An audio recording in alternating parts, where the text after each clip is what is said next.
les défécateurs. Info ou mytho? Science ou pseudoscience? Les théories pétées qui se présentent avec l'apparence de la science, mais sans en avoir la méthode, en limitant, en empruntant son vocabulaire dans un discours séducteur. Par exemple, le champ de conscience quantique, ou le quantique de guérison quantique. Rien à voir avec la physique des particules, ça c'est du quantique en toc à la TikTok. Donc, notre super pouvoir du jour, c'est de savoir trancher entre science et pseudoscience. D'abord, qu'est-ce que c'est que la science? C'est une démarche pour comprendre le monde et l'expliquer. Un scientifique observe, puis fait des hypothèses pour expliquer ce qu'il observe, et ensuite il teste ces hypothèses avec des expériences, en disant « voilà comment ça devrait se passer, voilà comment je peux le mesurer ». Il donne tous les éléments pour que d'autres puissent reproduire ces tests, et si les résultats ne confirment pas ces hypothèses, il accepte de changer d'avis. C'est pas la vérité gravée dans le marbre. Exemple. Au début du 19e siècle, dans les maternités, beaucoup de femmes meurent encore lors des accouchements, à cause d'une maladie, la fièvre puerpérale. À Vienne, en Autriche, Ignace Semmelweis, un médecin hongrois, se demande en 1847 si ce ne seraient pas les médecins qui transportent cette maladie d'une femme à l'autre au moment de les faire accoucher. Parce que, à l'époque, on ne connaît pas encore les microbes. La théorie, c'est que la maladie dépend des équilibres des humeurs, même si personne ne sait trop en quoi ça consiste une humeur, et donc en fait on ne sait pas d'où ça vient. Mais Ignace, lui, il a son hypothèse, et pour la tester, il fait une expérience. Il demande à ce que, dans sa clinique, entre deux accouchements, les médecins se lavent les mains. Mais grave, hein, au lieu de juste les rincer vite fait. Nous, ça nous paraît évident, mais à l'époque, c'est nouveau, et même on le regarde chelou. Sauf que, après quelques mois, les stats d'Ignace sont spectaculaires, le nombre de décès a chuté de 12 à 2,4%. Et d'autres cliniques font le test à leur tour, et elles observent le même résultat. L'expérience d'Ignace a été reproduite, et son hypothèse a été vérifiée. Bon, certains médecins ont encore du mal à admettre cette avancée, surtout que il faut 5 minutes de lavage avec un savon vénère qui irrite les mains, c'est bon quoi. Mais, bon, c'est efficace. Et du coup, ils changent de pratique, et ça devient la règle. Alors, on les en remercie, surtout si on doit accoucher. Voici Karl Popper, philosophe des sciences. Il a rédigé une liste des critères qu'on respecte quand on suit une vraie démarche scientifique.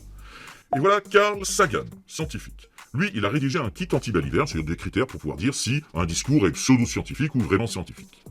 Alors, pour mettre au point ce super pouvoir qu'on entraîne aujourd'hui, je me suis inspiré de Karl et j'ai rédigé une Karl list des critères à vérifier. Karl, C, chiffrable, A, anticipable, R, reproductible, L, légitime. Et derrière ces 4 mots, il y a les principales questions à se poser face à quelque chose qu'on nous présente comme une science pour savoir si c'en est une. Premier point, chiffrable. La question ici c'est, est-ce qu'on parle de choses mesurables ou de concepts difficiles à quantifier? Parce que si on veut tester une hypothèse, il va falloir faire des mesures, genre pour voir si des valeurs ont changé durant une expérience, et donc s'en faire une idée objective, que tout le monde puisse constater sans qu'on teste. Ah bah justement, j'allais t'appeler, t'es pas venu à l'entraînement? Mais salut déjà. Non, je peux pas sortir, ce mon taux vibratoire est trop bas. Regarde. Je vois pas bien ce que ça indique. Mais là, c'est 20. Et si tu sortais quand même? Non, je crois que ce serait 20. Mais tu peux pas faire 100? Et sur un pendule, c'est beaucoup, 100. Non mais 100, le pendule... Non, là, ce serait 13. Très imprudent. Donc, c'est pour dire, je viens... Qu'est-ce qu'on disait? Ah oui, si on parle d'un phénomène sans pouvoir le mesurer de manière objective, les résultats seront interprétés sans rigueur, de manière subjective, et on pourra pas faire d'expérience concluante. Deuxième point. Anticipable? Cette théorie nous permet-elle de la tester? Nous dit-elle à l'avance ce qu'on devrait observer? Parce que c'est ça qui permettra de la vérifier par l'expérience. Ou bien est-elle du genre testable, oui, mais en trouvant toujours une excuse après quand finalement on n'observe pas ce qui était prédit? Parce que ça, c'est détestable. Et pas scientifique. Dans les années 1930, Eileen Garrett, médium irlandaise, expliquait qu'elle avait un don de clairvoyance. Quand on plaçait dans une enveloppe une carte sur laquelle figurait un symbole, eh bien son don lui permettait de deviner le symbole. Exemple. Triangle. Bon, en fait, j'ai aucun mérite, c'est moi qui ai mis la carte dans l'enveloppe. En 1937, le laboratoire de psychologie de l'University College de Londres a monté une expérience. Alors, ils ont défini ensemble le protocole, c'est-à-dire comment ça devait se dérouler, les règles du jeu pour s'assurer que ni Eileen ni le labo ne pourraient fausser les résultats. Mais après plusieurs milliers d'essais, on a constaté que, statistiquement, Eileen n'obtenait pas plus de bonnes réponses que quelqu'un qui répondrait au hasard. Donc, ça ne marchait pas. Et là, Eileen a expliqué que ce qui se passait, en fait, c'est que les cartes étaient dépourvues de stimulus énergétiques, et ça, c'était une nouvelle règle qui n'avait pas été annoncée avant. Et en plus, pas mesurable. Donc c'était impossible de savoir quelle carte allait pouvoir marcher ou pas. C'était plus anticipable. Or, quand il n'y a pas moyen d'obtenir de preuves d'une théorie, qu'elle devient impossible à réfuter, il faut la croire sur parole, et là, ça devient juste de la pseudoscience. R. Reproductible? Est-ce que quelqu'un d'indépendant confirme le résultat? Et là, prenons l'exemple de la mémoire de l'eau. C'est une hypothèse formulée en 1988 par un chercheur, Jacques Benveniste.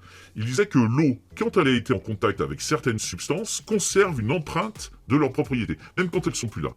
Et son équipe l'a prouvé par une expérience. Il plongeait des globules blancs dans de l'eau avec des anticorps, ça faisait réagir les globules, puis il diluait de plus en plus les anticorps jusqu'à ce qu'il n'en reste plus de molécules détectables. Mais les globules blancs continuaient de réagir, prouvant ainsi que l'eau en avait gardé une forme de mémoire. Seulement voilà, le problème c'est que aucun autre laboratoire n'a réussi à reproduire cette expérience. Alors, est-ce que l'équipe de Benveniste a été victime de biais? Est-ce qu'elle s'est trompée dans ses mesures? Est-ce qu'elle a triché sur ses résultats? En tout cas, la communauté scientifique n'a pas pu confirmer le résultat et ne l'a donc pas validé. Et enfin, le L, légitime. Est-ce que cette hypothèse est débattue dans des revues scientifiques, en s'appuyant sur les connaissances déjà établies, ou seulement défendue en dehors de la science, en rupture totale avec les scientifiques du domaine? Dans les années 1930, en URSS, on cherchait à produire davantage en agriculture pour nourrir toute la population. Il fallait améliorer les récoltes. Trofim Lysenko, qui était agronome, promettait une méthode révolutionnaire. Il soutenait que les êtres vivants, et notamment les plantes, pouvaient transmettre à leurs descendants des caractères acquis. Genre, si on habituait une plante au froid, ses descendantes seraient naturellement résistantes au froid. Mais ça, c'était en contradiction avec le principe de la génétique et la transmission par les gènes dans les chromosomes que Mendel avait déjà établi à l'époque. Donc, même les spécialistes soviétiques du domaine critiquaient l'hypothèse de Lysenko. Ces travaux n'étaient pas repris dans les revues scientifiques, pour ça il faut ce qu'on appelle la validation par les pairs. Les pairs, c'est-à-dire d'autres spécialistes du domaine. On les appelle les pairs, mais ils vont pas forcément par pairs, ils peuvent être en nombre impair, ou porter des impairs, ça c'est pas grave. Le tout, c'est que ces pairs soient des experts, c'est quand même simple. Mais Lysenko, lui, il voyait ça comme une nouvelle biologie en rupture avec celle de la science occidentale. Alors ça séduisait le pouvoir soviétique, qui donc lui avait emboîté le pas dans les années 40. Seulement voilà, à un moment, il faut se confronter à la réalité et les rendements étaient décevants, sa méthode ne marchait pas. Or, pendant ce temps-là, ailleurs, la génétique progressait. Avec la découverte de l'ADN notamment, elle expliquait mieux le réel que la théorie de Lysenko. Cette théorie a donc finalement été délaissée dans les années 60, contredite par les faits. En résumé, pour savoir si ce qu'on nous présente est scientifique, on peut se référer à la carte liste, c'est-à-dire les 4 questions à se poser. C. Chiffrable? Parle-t-on de phénomènes mesurables objectivement? A. Anticipable? Cette hypothèse nous permet-elle finalement de la tester? R. Reproductible? Les résultats peuvent-ils être confirmés par d'autres? Et L. Légitime? Discuté par les scientifiques ou totalement en rupture? Voilà encore un super pouvoir à travailler, et bien sûr un grand pouvoir implique un grand esprit critique. Allez, ciao!